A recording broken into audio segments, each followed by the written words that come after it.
Sorry ভাই, আবার এই যে নেটওয়ার্কের প্রবলেম হয়েছে একটু, সরি, এক্সট্রিমলি সরি নেটওয়ার্কের প্রবলেমের জন্য। আবার এই যে নেটওয়ার্কের প্রবলেম হয়েছে একটু, সরি ভাই।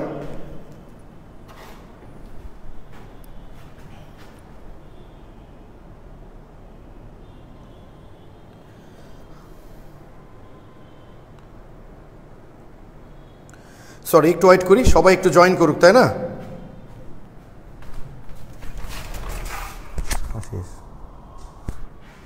ভাবলাম দিয়ে দিয়েছি।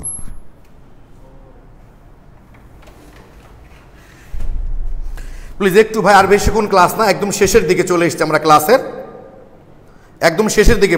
তোমরা তো জানো যে নতুন টপিক, সামনে ক্লাস আবার এগুলো আমি রিভাইজ করে বা নতুন করে শুরু করবো। ওকে,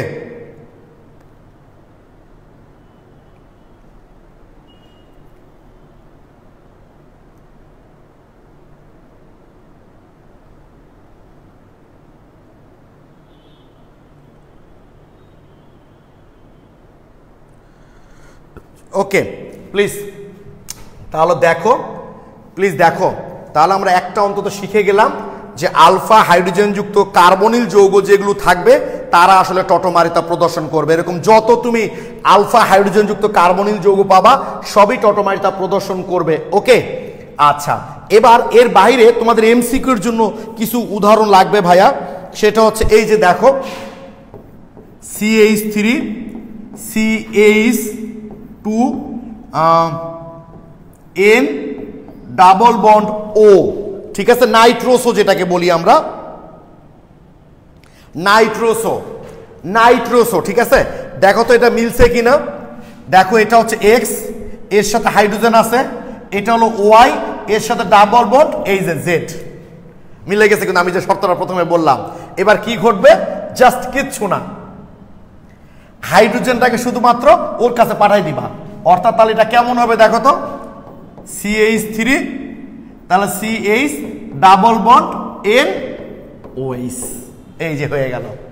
অর্থাৎ এই শর্ত তোমরা যেখানে পাবা, এক্সটা হলো হাইড্রোজেন যুক্ত যে কোনো পরমাণু থাকবে এখানে যুক্ত, ওয়াইটা হলো যে কোনো পরমাণু, আর জেড হলো ডাবল বন্ড অক্সিজেন নাইট্রোজেন, মোটামুটি এই দুটাই বেশি হয়। তাহলে তারা স্বতঃস্ফূর্ত চেঞ্জ হবে কিভাবে, এই এইচটা জাস্ট ও এর কাছে চলে যাবে, এক্স থেকে এইচ জেড এর কাছে চলে যাবে, আর বন্ডটা এখানে ট্রান্সফার হয়ে আসবে, এই যে হয়ে গেল। এটা মনে রাখলেই চলে। তবে তোমাদের পরীক্ষায় কিন্তু ভাই সাধারণত আলফা হাইড্রোজেন যুক্ত কার্বনিল যৌগই দিবে।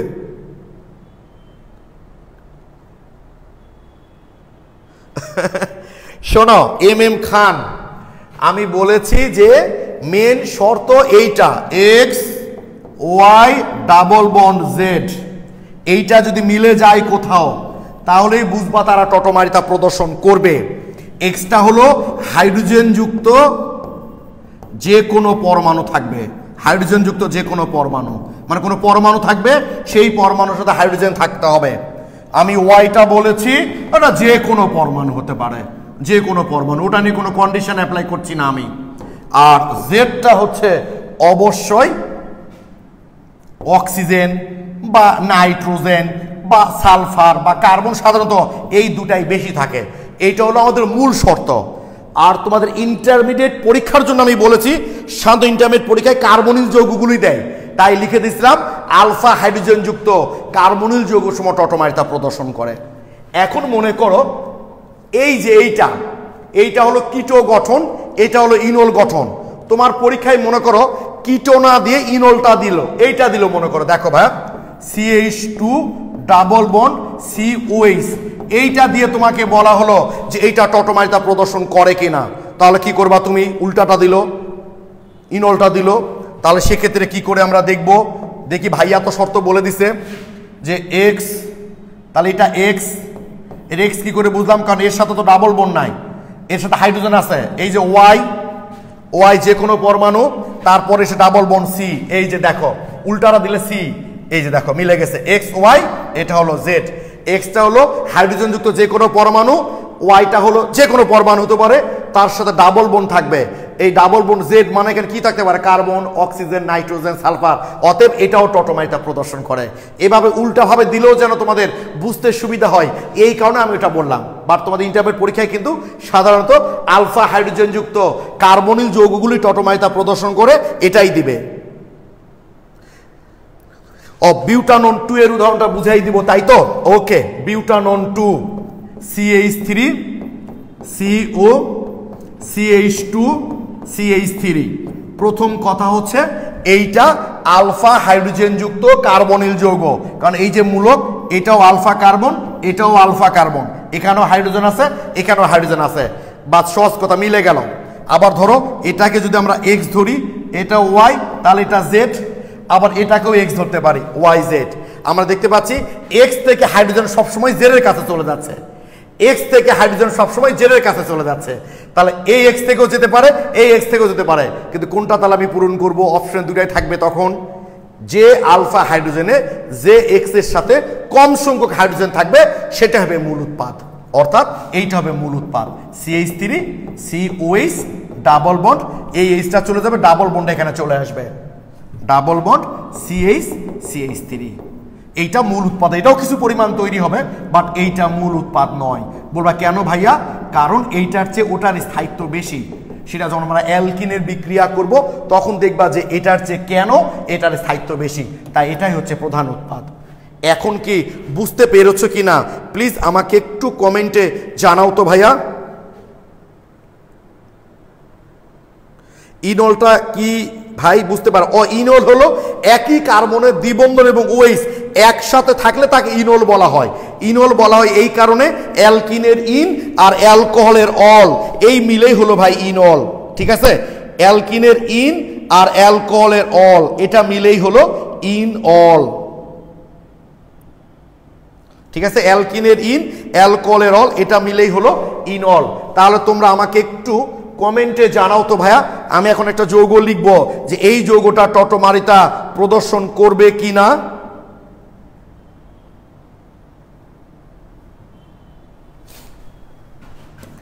CH3N বুঝলেন, নাইট্রোমিথেন আর কি। আমাকে একটু কমেন্টে জানাও এই যৌগটা টটোমারিতা প্রদর্শন করবে কিনা। এই যৌগটা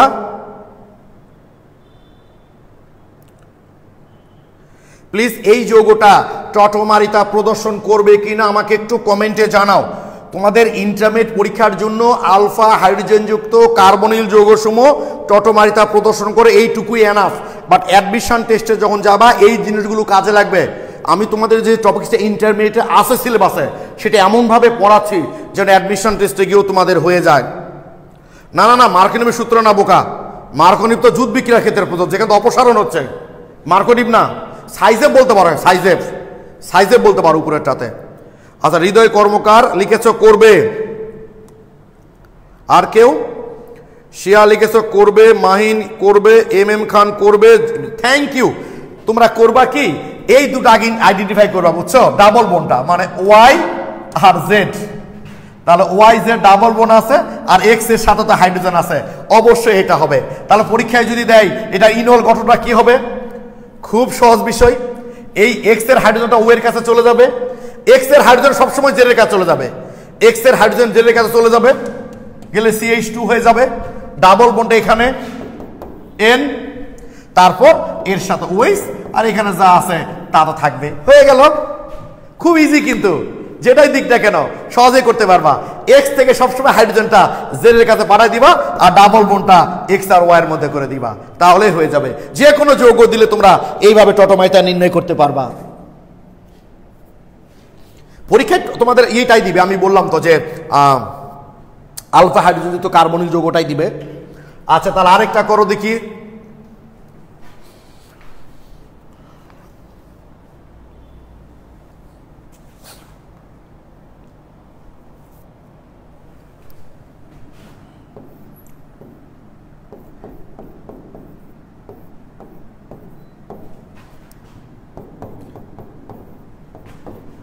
এইটা টটোমারিতা প্রদর্শন করবে কিনা, এইটা টটোমারিতা প্রদর্শন করবে কিনা আমাকে একটু কমেন্টে জানাও তোমরা। ও আচ্ছা, তামান্না খান তুবা তীর চিহ্ন কেন?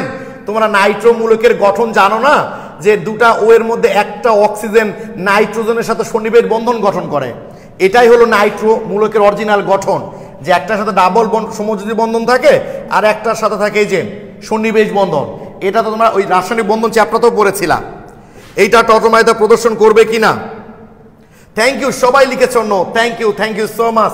সবাই তোমরা নো লিখেছ, কারণ এই যে ঠিক আছে আমরা দিয়ে দিচ্ছি। দেখো এইটা আমি আগে বলেছি ওয়াই আর জেড দিয়ে নিবা, তাহলে এটাও এক্স এটাও এক্স, কোনো এক্স এর সাথেই মানে হাইড্রোজেনযুক্ত পরমাণু নাই সরাসরি, অতএব এটা টটোমারিতা প্রদর্শন করবে না। খুব সুন্দর বুঝতে পেরেছো তো তোমরা। আমার বিশ্বাস যে কোনো যৌগ দিলে, আমি অ্যারোমেটিক যৌগ এখনো দিচ্ছি না, কারণ এখানে ফার্স্ট ইয়ারে পোলাপান যুক্ত আছে, তারপর হচ্ছে এবার 2023-এ যারা পরীক্ষার্থী তারা যুক্ত আছে। আমি তোমাদের অ্যারোমেটিক যৌগ সম্পর্কে আগে ক্লিয়ার ধারণা দিব, তারপর আমি তোমাদের অ্যারোমেটিক যৌগটা আসলে পড়াবো, ঠিক আছে? এই জন্য আপাতত আমি অ্যারোমেটিক যৌগটা তোমাদের দিয়ে উদাহরণ দিচ্ছি না। ভাইয়া আরেকটা এক্সাম্পল দেন, ক্লিয়ার হয়নি।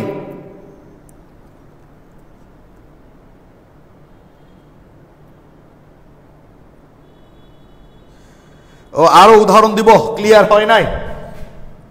ওকে, CH3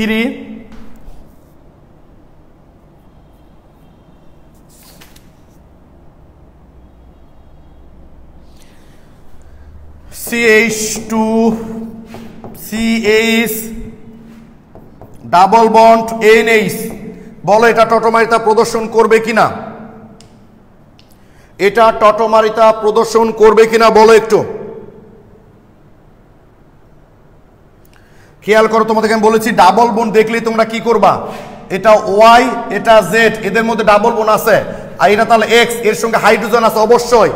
এবং এক্ষেত্রে আমরা কি বলেছি ভাই বলো তো, এক্স এর হাইড্রোজেনটা চলে যাবে কার কাছে? জেড এর কাছে, আর এই বন্ডটা এখানে চলে আসবে। তাহলে এটা টটোমারটা কি হবে?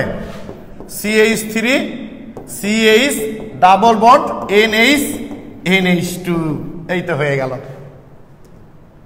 থ্যাংক ইউ সবাই করবে লিখেছ।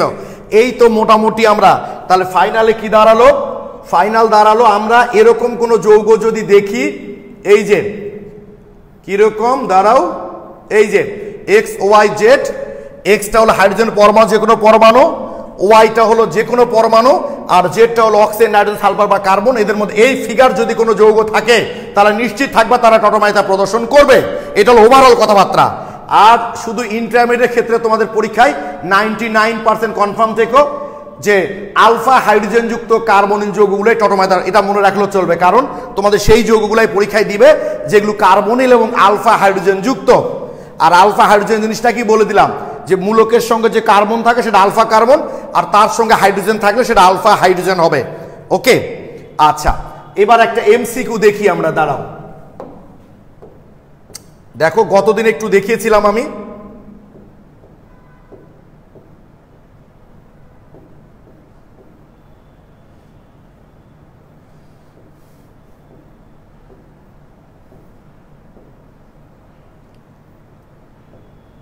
এই যে মেডিকেলের যে করে গতকালকে দেখিয়েছিলাম, নিম্নের কোনটি কার্বনের যৌগের সমানতার সঠিক উদাহরণ নয়? দেখো কিটো ইনল টটোমারিজম, প্রোপানাল, অবশ্যই প্রোপানাল তো অবশ্যই আমাদের সরি প্রোপানাল, CH3 CH2, এই যে প্রোপানাল, এই দেখো এক্স, এই যে ওয়াই, এই যে জেড। তাহলে কি বলেছে এক্ষেত্রে আমরা সবসময় এক্স এর হাইড্রোজেনটা ওয়াই এর জেড এর কাছে চলে যাবে, আর এই বন্ডটা এখানে চলে আসবে, অর্থাৎ CH3 CH double bond COH হয়ে গেল। তার মানে অবশ্যই কিটো ইনল কেন বলা হচ্ছে, কিটো গঠন থেকে সবসময় ইনল গঠন হয়ে যাচ্ছে। তারপর নাইট্রোসু, অ্যাসিড নাইট্রো, এগুলো নাম আমি পরে বলবো, নামগুলো আছে, তোমরা এখনো যৌগের নামগুলো ক্লিয়ার হও নাই, তো এই জন্য সব নামগুলো বললাম না। আর কিটো ইনল নামটা খুব সহজ, তাই এই নামটা আগে বললাম। ওকে, চেন সমানতা 2 মিথাইল প্রোপানাল অবশ্যই হবে। 2 মিথাইল প্রোপানালকে আমরা লিখতেই পারি বিউটানাল, তাহলে 2 মিথাইল প্রোপানাল আর বিউটানাল তো পরস্পরের চেন সমান। অবস্থার সমানতা 3 পেন্টানন অবশ্যই হবে, 3 পেন্টাননকে আমি 2 পেন্টানন লিখতেই পারি, তাহলে পরস্পর তো অবস্থান সমান হবে। কার্যকরী মূলক সমান অ্যালকাইল অ্যালকোহল অবশ্যই হবে না। আমি গত ক্লাসে বলেছি, তার আগের ক্লাসও বলেছি, যে আণবিক সংকেত দ্বারা কার্বনিল যৌগ সম্ভব সেটা দ্বারা অ্যালকাইল অ্যালকোহল সম্ভব না।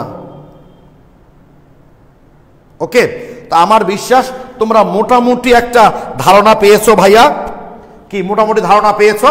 তো আপাতত আচ্ছা সরি আরেকটা বাকি আছে আমাদের সমানতা, বেশিক্ষণ লাগবে না। বদ্ধ শিকল মুক্ত শিকল, বেশিক্ষণ লাগবে না, 5 মিনিট লাগবে, 5 মিনিট। বদ্ধ শিকল মুক্ত শিকল,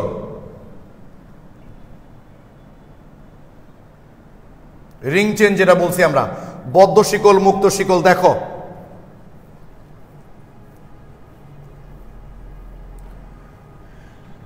খেয়াল করো, C3H6O, C3H6O। তো এই আণবিক সংকেতে দেখো তো কয়টা পাই বন্ড আছে। তাহলে পাই বন্ডের সংখ্যা, পাই বন্ড ইকুইভ্যালেন্ট, কার্বন সংখ্যা 3 গতদিন শিখিয়েছি, মাইনাস হাইড্রোজেন বাই 2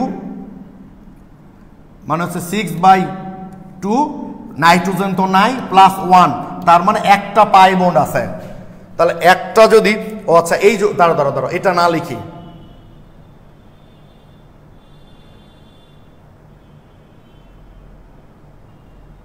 দাঁড়াও ভাইয়া দাঁড়াও, সরি, অন্য কোনো পরমাণু না থাকলে এই ওয়ানটার যোগ করতে, দাঁড়াও এবার দেখো, তাহলে pi bond equivalent carbon 3 minus 6/2 plus হচ্ছে 1, তার মানে একটা, এই যোগে একটা পাই বন্ড আছে। তাহলে এই যোগটা এটা হতে পারে CH3 CH double bond CH2। তাহলে যতটা পাই বন্ড থাকবে ততটা মানে যতটা পাই বন্ড থাকবে ততটা রিংও আমরা তৈরি করতে পারি। কিভাবে দেখো, যে মোট কথা হচ্ছে যতটা একটা পাই বন্ড আছে না, তাহলে আমরা একটা রিং তৈরি করতে পারি 3 কার্বন দিয়ে। এই যে এখানেও দেখো তো CH2, এক একটা কণা মানে তো এক একটা কার্বন, CH2 CH2 CH2, এই দেখো C3H6O। এরা হচ্ছে পরস্পরের মুক্ত শিকল বদ্ধ শিকল সমাণু। ক্লিয়ার কি? মুক্ত শিকল বদ্ধ শিকল সমাণু, কথা ক্লিয়ার? যে এরকম যে আণবিক সংকেত দ্বারা মুক্ত শিকল হতে পারে বা বদ্ধ শিকল হতে পারে, ওরা হচ্ছে পরস্পরের মুক্ত শিকল বদ্ধ শিকল পরমাণু। মাথায় রাখবা, যতটা পাই বন্ড থাকবে ততটা চেন আমাদের হতে পারে। খেয়াল করো, আরেকটা উদাহরণ দিই আমরা, C5H8, C5H8। তাহলে এখানে পাই বন্ড ইকুইভ্যালেন্ট কত? কার্বন 5 বিয়োগ 8/2 যোগ 1 কত হচ্ছে? তাহলে 5 থেকে 4 বার, তার মানে 2 হচ্ছে এখানে। তার মানে এই যোগে দুটা পাই বন্ড আছে। খেয়াল করো, এটা গত ক্লাসে করিয়েছি, এই যৌগে 2টা পাই বন্ড আছে। তাহলে এটা লিখতে পারি 2টা পাই বন্ড, তার মানে 2টা পাই বন্ড মানে তো ট্রিপল বন্ড হতে পারে। এই 2টা পাই বন্ড মানে কি triple bond? CH3 CH2 CH2 C triple bond, এটা হতে পারে। এমনকি আমরা অবস্থানটা চেঞ্জ করে দিতে পারি, অবস্থান চেঞ্জ করে দিতে পারি। এরা দুই পাবলিক হচ্ছে পরস্পর অবস্থান সমানু, অবস্থান চেঞ্জ হয়েছে। তাহলে দুটা যেহেতু পাই বন্ড, আমরা চাইলে তো এভাবেও লিখতে পারতাম,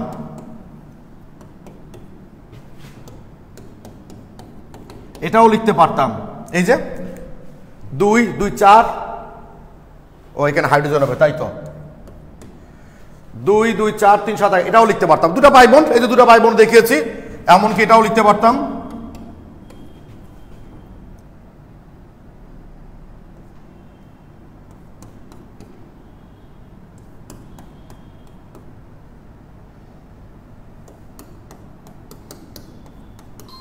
হ্যাঁ, এটাও লিখতে পারতাম। এরা হচ্ছে পরস্পরের অবস্থান সমান, অবস্থান চেঞ্জ হয়েছে, অবস্থান সমান, অবস্থান চেঞ্জ হয়েছে।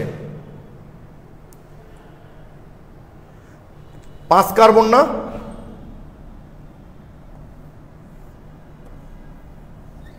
দুটা পাই বন্ড। দেখো তো CH2, এটা CH2, এটা CH, এটা CH, এটা CH, এটা হচ্ছে CH। কত হচ্ছে? 2 3 4 5 6।